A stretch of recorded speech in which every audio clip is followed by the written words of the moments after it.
ng bayan, maasahan anumang panahon.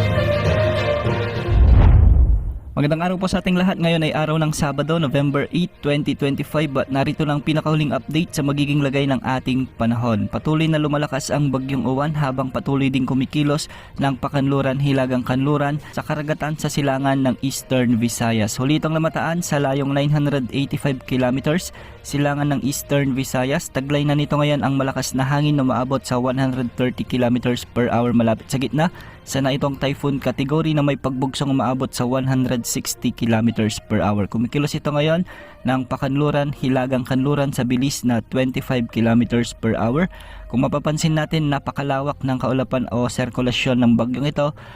Meron itong kaulapan na maabot sa 780 kilometers mula sa gitna. Dahil dito nakataas na ang tropical cyclone wind signal number 2 sa eastern at central portions ng northern Samar, ang northeastern portion ng Samar province at ang northeastern portion ng eastern Samar. Signal number 2 din sa may Catanduanes at ngayon nakataas na ang signal number 1 sa buong mainland Luzon at ang northern portions ng Western Visayas, Negros Island region at Central Visayas.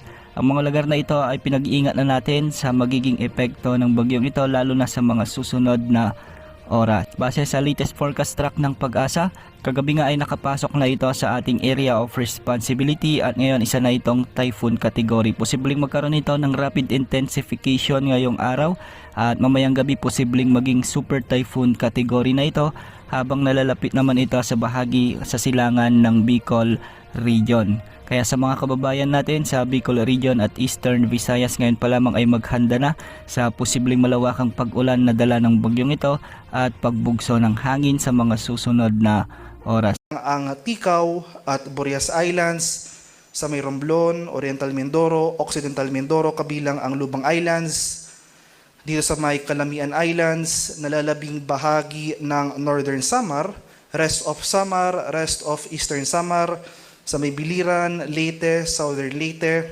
northeastern portion ng Bohol, northern and central portions ng Cebu, itong northern portion ng Negros Occidental, northern and central portions ng Iloilo, sa may Capiz, Aklan, northern and central portions ng Antique, kabilang ang Caluya Islands, Dinagat Islands, at Surigao del Norte.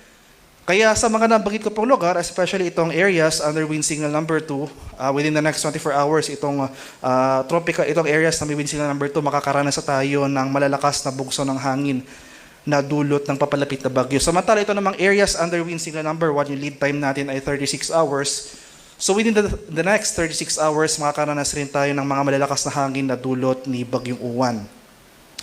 So dahil in terms naman of heavy rainfall ay yung mga malalakas na ulan na dulot ng bagyo. So ito yung ating latest weather advisory na inisyo kaninang alas 5 ng umaga. Ito yung ating 24-hour rainfall forecast. Kumbaga ito yung ating heavy rainfall outlook sa mga sunod na araw. So for today, for the next 24 hours, makakaranas sa tayo ng 50 to 100 millimeters sa pag-ulan dito sa easternmost portions ng Luzon and Visayas, sa may Catanduanes, Northern Samar at Eastern Samar.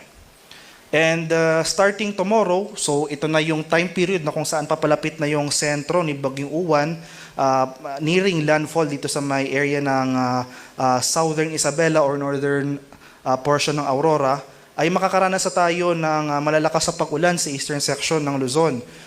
Possible humigit ng 200 millimeters torrential rains dito sa may Aurora, Camarines Provinces, Catanduanes at sa Albay. So makikita natin dito sa diagram na ito, itong ating weather advisory for tomorrow, itong rainfall forecast for tomorrow, malaking bahagi na ng Luzon, as well as itong eastern section ng Visayas makakaranas ng pag-ulan. So mostly situated yung concentration ng mga malalakas sa pag-ulan malapit dito sa sentro ng bagyo. So more importantly, itong eastern section ng Luzon, asahan natin na concentrated dito yung pag-ulan for tomorrow.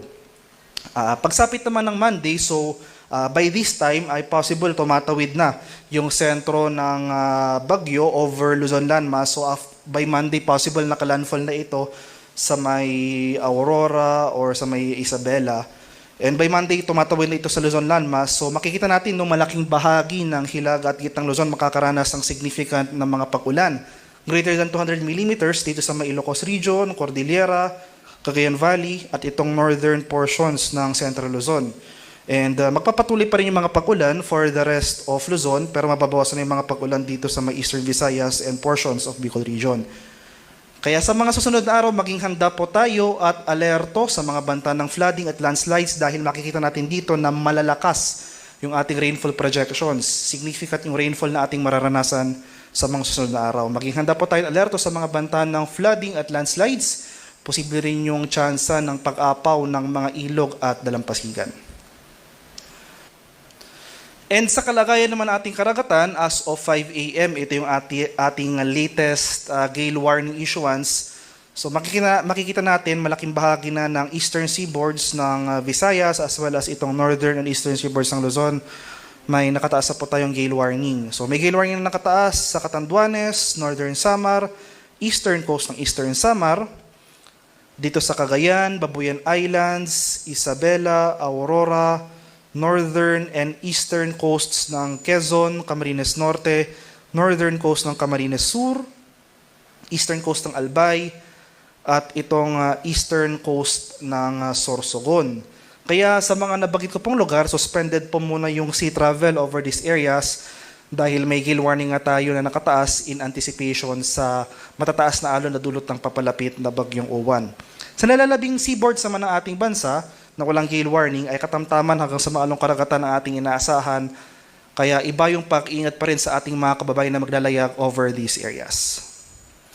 At ano nga ba yung ating mga kailangan gawin para sa paghahanda sa papalapit na bagyong Uwan? So unang-una makinig ng balita at mag-monitor sa mga updates sa pinapalabas ng Pag-asa. So sa ngayon, every 6 hours yung issuance natin ng tropical cyclone bulletins para sa bagyong ito. Pero kung papalapit na ito and possible mag-landfall within the next 24 hours ay mas dadalas na yung ating issuance. Magiging every 3 hours na po yung ating pag-issue ng tropical cyclone bulletins. So sa mga susunod na araw, kung malapit na yung, especially kung malapit na itong sentro ng bagyong Uwan sa ating bansa at makakaranas na tayo ng mga tuloy-tuloy na pag-ulan. Mag-monitor rin tayo ng mga localized advisories na ini-issue ng ating mga kasamahan sa Pag-asa Regional Services Divisions, yung mga heavy rainfall warnings or rainfall advisories. So, may pangalawa, magkaroon po tayo ng community at family plan. So, makipag-ugnayan sa ating lokal na pamahalaan and magkaroon rin ng plano up to the family level. So, for example, kung ganito na yung kalagayan o yung sitwasyon ng panahon sa labas ng ating tahanan, ano na ba yung dapat nating kailangan gawin. So yung pangatlo at pang-apat ay maghanda po tayo ng emergency kit o yung mga go bag na naglalaman ng mga essential nating kailangan, wherein kung kailangan na kasi nating lumikas agad or mag-evacuate sa itinakdang evacuation center, ay mabilis po yung ating paggalaw, yung ating response. Para sa karagdagang impormasyon,